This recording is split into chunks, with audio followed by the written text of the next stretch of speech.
Stormy seas and lost souls. Who is it? She's dreamt of this before. It's coming. Is it?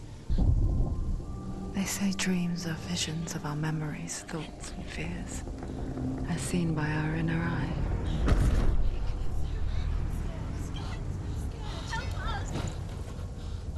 But what if each one of us is always dreaming, even when awake?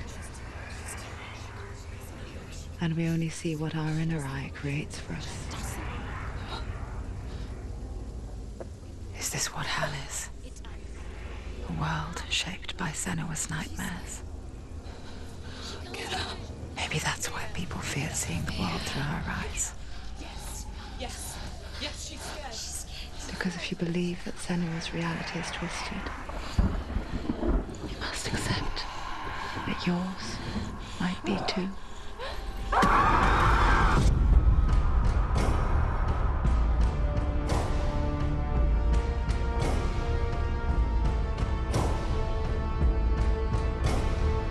Hellblade: Senua's Sacrifice is a video game about Senua, a Celtic warrior on a vision quest into Viking territory. But what sets our hero Senua apart is that she suffers from severe psychotic mental illness. He knows she's getting closer. He can feel her coming closer. She's getting closer. The original idea for Hellblade was to create a classic hero's journey, a journey of suffering, but one where the fantasy world is not another planet or alternate universe, but a world that is constructed in Senua's mind. But to do so would mean putting psychotic mental illness at the center of the experience, a subject that is still considered taboo, and a challenge that was both terrifying and exciting in equal measure. In Hellblade, the starting point was a newly discovered Celtic goddess called Senua in Ashwell, Hertfordshire. When first discovered, her name was thought to be Senua, a name which I liked and kept. I wondered if Senua might have been a Celtic warrior like Boudica who stood up to the Romans. While the Romans had conquered all of Europe, there was a group of Celts up in the furthest reaches of the Roman Empire that could not be conquered, the Picts. And so the Romans built a wall, called Hadrian's Wall, that spans across Britain from sea to sea to keep the Pictish barbarians at bay. The Picts were known for their war paint, painted on with woad, and their matted hair clumped with lime. And so Senua would be a barbarian Pict in this image. What's your name? Senua. I haven't seen you before. I don't live home much. Oh, Zenua's daughter. I have to go. Wait. Orkney is off the coast of Scotland and was inhabited by the Picts, steeped in history and mystery, and so I made Orkney Senua's home and set the stage for a crisis. In the late 8th century, the first Vikings landed on the Orkney Islands. The population of the Picts crashed thereafter, replaced by the Norsemen of the 9th century. Were they wiped out? We don't know for sure, but it would seem likely given the reputation of the Vikings. The Northmen's brutality is legendary. High-ranking leaders and chieftains of the tribes they conquered were often offered as sacrifice to their gods. The most brutal of these sacrifices was known as the Blood Eagle. I imagine Senua as a young female warrior who returns home from exile to find her partner, Dillion, brutally sacrificed to a Norse god by these hellish warriors from a faraway land. I imagine the horror of this moment and how it would have dragged her deep into mental torment.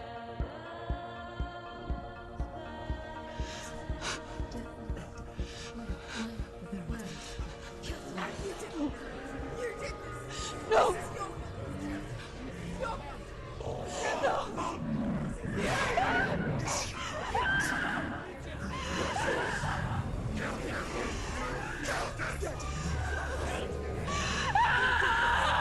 I came to learn that the Celts had a sophisticated and nuanced perspective on the nature of mental disorder. One term they used was Gelt. A Gelt is a man or woman who has been driven mad by a curse, battle trauma, or grief. The Gelt would take to a life in the woods in search of penance, punishment, and purgation. And so Senua became a Gelt, cursed by darkness, looking for redemption in the wilds. Another word the Celts used in reference to mental disorders was truth, meaning fool, or Liar. one who utters the words of God. They tell of the mad sinner who flees battle into exile and takes on a beastly nature, growing feathers on his body. The character called Truth in Hellblade is based on a little-known person called Findan, an 8th century Irish Celt who was captured and enslaved by the Vikings, but eventually escaped to Orkney where he became a monk. I will tell you my stories of hell, if I may walk with you. Upon meeting Senua, it would be his stories that fuel her quest deep into their world of gods. The Northmen say the world will come to an end. The sun will grow black, the earth will sink into the sea, the stars will disappear, fire and water will meet, flames will play against the sky, the heavens and earth and all the world will be burned, all the gods will be dead, and the warriors of Valhalla and people everywhere. Senua, prepare yourself for Ragnarok, for it is nigh.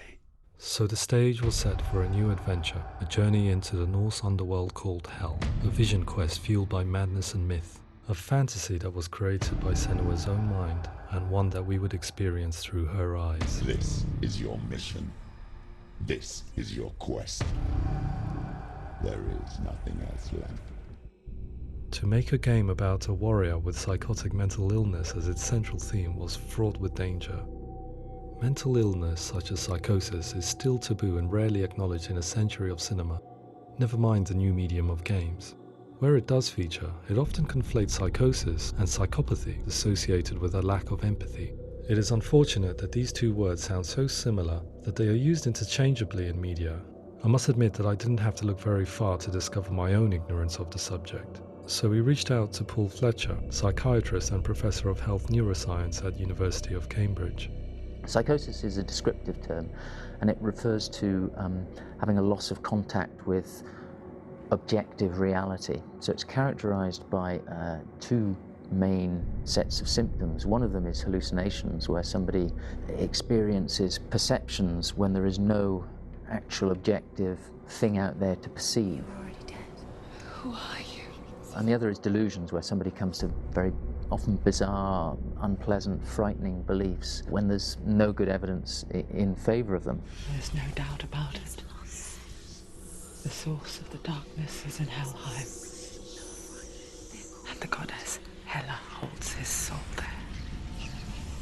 We reached out to Welcome, a biomedical research charity that spends billions on research and awareness programs aimed at improving health. Mental health hasn't always been presented in the media in a way that is particularly helpful.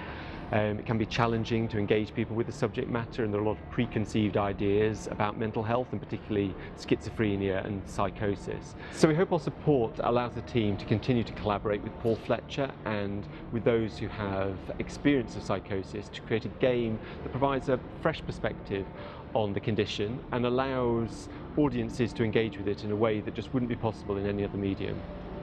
What started out as a brief consultation convinced me that we were only scratching the surface of an immensely deep and interesting subject that could enrich and change the very nature of the game. That's cool. Thanks so much for coming here. Pleasure, thanks. It's really interesting for me. I'd love to be involved. I think it's fascinating. Yeah, absolutely. Our understanding of psychosis is still very much a mystery, and ways of treating it are still primitive compared to physical illness. After all, it is easy to see the pain and suffering caused by physical diseases or physical trauma. It is not so easy to see the mental suffering and trauma of severe mental illness. But what if we could find a way to see it? Games are capable of drawing you in for hours on end, playing the role of a character who is different from you, experiencing their perspective, and actively involving you in a world that functions with a different set of rules. That voice is not a kind. It's that voice calls you to your death. It's an evil voice. If we were to represent Senua's psychosis, we would have to simulate voice hearing, a common attribute. But how can we simulate something we have no first-hand experience of? Professor Charles Fernyhough, a leading expert in voice hearing from Durham University, offered his help. Hearing voices is an experience that is usually associated with severe mental illness, and crucially we know that hearing voices is a part of ordinary life for many people who don't meet the criteria for mental illness. Yeah. Oh, that's not him in real life. We know voices vary according to where they appear in space. Voices can appear far away in the distance, they can appear right there in your ear, they can seem to be coming from inside your head. Based on the information Professor Fernie Ho provided, I put together a sound brief and invited some actors to the studio. We recorded the actors using a binaural microphone, which records the 3D spatial position of sound, replicating the way sound is heard by human ears. It gives you an incredible sense that the person you are listening to is right there beside you. Can't see where she's going.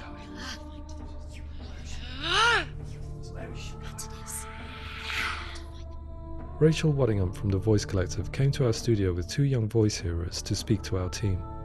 We talked at length about their experiences and they listened to our tests, giving us feedback on how we could improve on it. Everyone hates her. She's cursed. It's very hard to represent what this experience is like, partly because it's such a personal, intense, emotional experience. It's testament to how Ninja Theory have been listening to what the researchers are saying, but also, crucially, listening to the experts by experience. What they've come up with is so compelling. It's by far the best representation I've heard of what these experiences are like.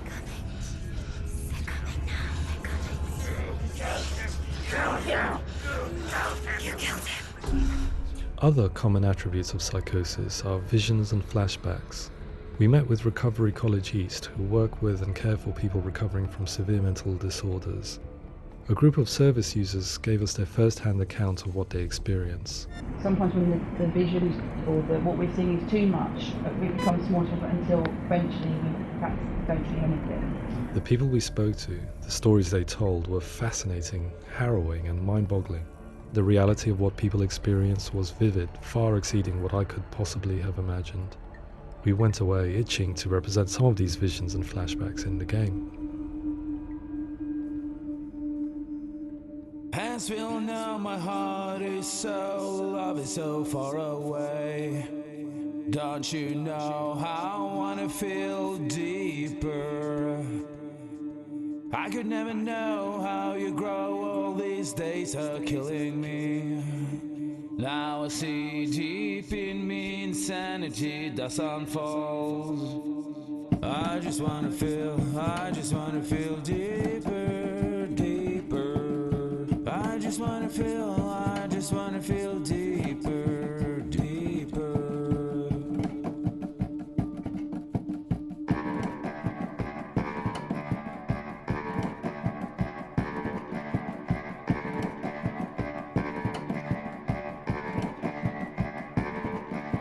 Hands will know my heart is so, love is so far away. Don't you know how I wanna feel deeper?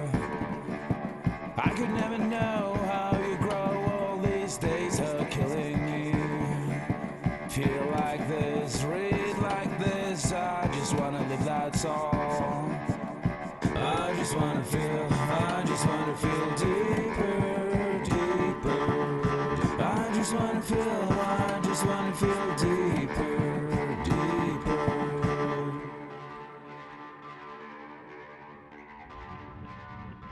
To refine our work, we continue to hold meetings with Recovery College East over the course of a year and a half, showing them what we had achieved so far and refining the in-game representations based on their feedback. With their help, flashbacks, visions and changes in perception were woven into the story and gameplay of Senua. The students that are involved in this project are incredibly excited about being involved. They have described the experience as being important because it values their lived experience and shows that despite what we have been through, all of that experience becomes valid, that actually it's something that we should all be talking about. The experiences described range from beautiful to frightening beyond comprehension. I heard of a girl who has to live with an angry voice screaming at her, slamming on her doors and walls 24 hours a day. I met someone who would often see hanging corpses in a room, so real that she would sometimes try to rescue them. The panic and fear that comes with such visions is entirely understandable, and it can be a living horror for some. Worthless, weak, pathetic. Go on, feel sorry for yourself, because there is no one left to do that for you. I was urged by one fellow that we should not shy away from showing this horror, and so I was perpetually torn in making Hellblade. Had we gone too far with our representations or not far enough? broken and lost. Just like your soul. Come on.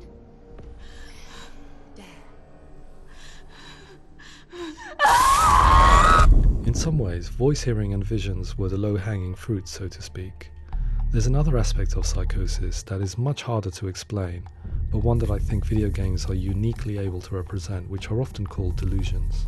People begin to see patterns in the world. They begin to link things that most people wouldn't link.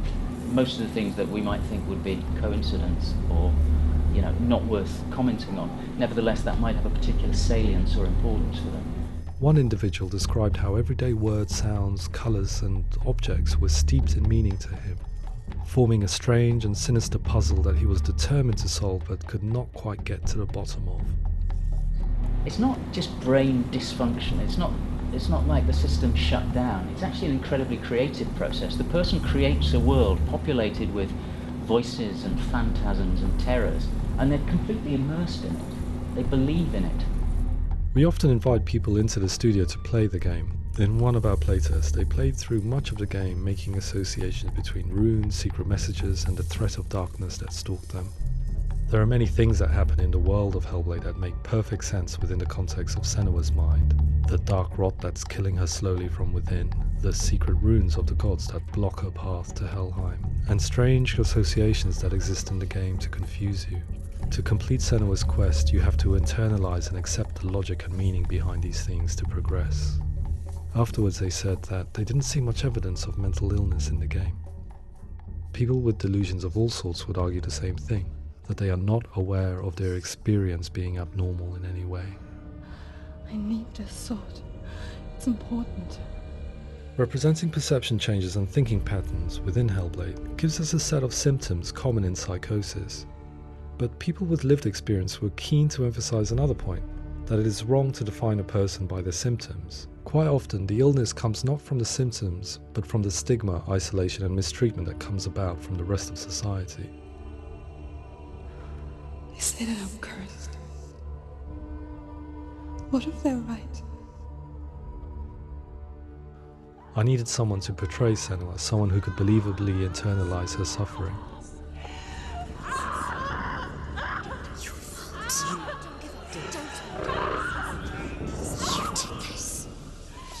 Melina Jurgens, our video editor, had been a stand-in for Senua over a few months while we perfected our motion capture techniques. Without realizing it, she had already auditioned for the role, and I knew her well enough to know that I didn't have to teach her to act, but to relive her own internal pain. As often is the case, those who have suffered mental anguish are never far from us.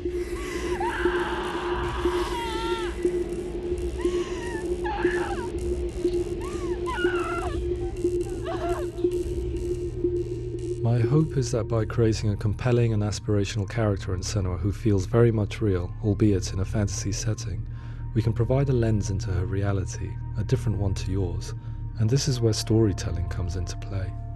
I imagined her life based on common threads in real people's lives. She was always prone to psychosis as a child. Her mother Galina also heard voices and had visions, so perhaps there was a genetic aspect. Or perhaps it was cultural, as she lived within a world without science, of gods and a superstition, as exemplified by her druid father Zimbal. Psychosis developed in her late teens to early 20s and was exacerbated by stigma and isolation at the hands of the clansmen and her father. This darkness. It's spreading. The trauma of seeing her lover Dillian sacrificed tips her over the edge, making her remodel her reality around a concept that connects everything: the darkness. So the question, is what Senua experiences real?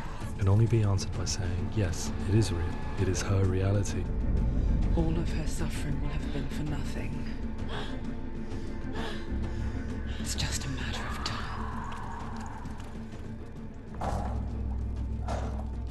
Towards the end of the project, service users and professionals that had collaborated with us were invited to see the near-final game.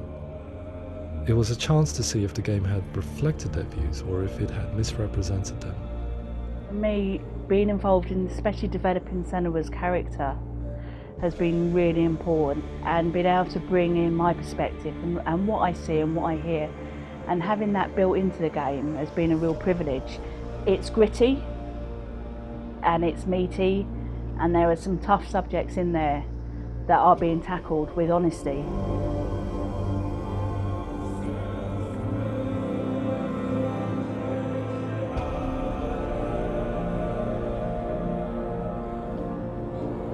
I was blown away by it today, absolutely blown away.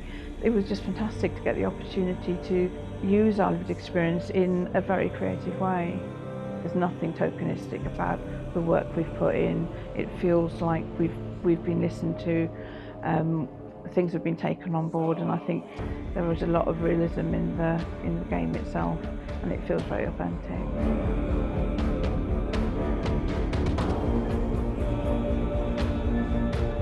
Hellblade will give people a good experience of what it's like to hear voices and have those experiences.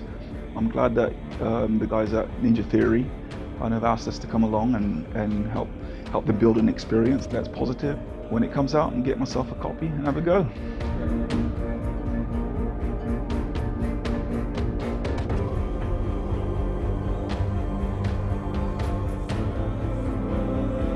I think all the way through I was really inspired by how the conversations have translated into the game in a way that I think I didn't imagine was possible. So wonderful, really wonderful.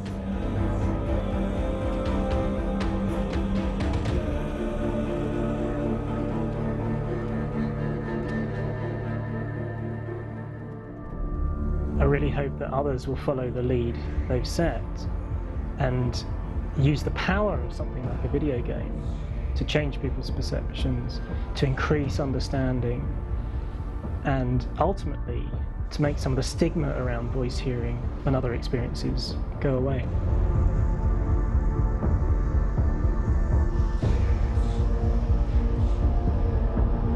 For me, it was really exciting to see something that I explore scientifically being represented so beautifully in a character who's trying to penetrate the mysteries of the environment in which they've been placed, with all of this strange uncertainty and noise and conflicting information that they're getting. I'm very excited by this way of trying to represent mental illness, because I think it actually might be offering us insights that we wouldn't get from pure scientific explorations, and actually giving us quite an empathic view of what it might be like.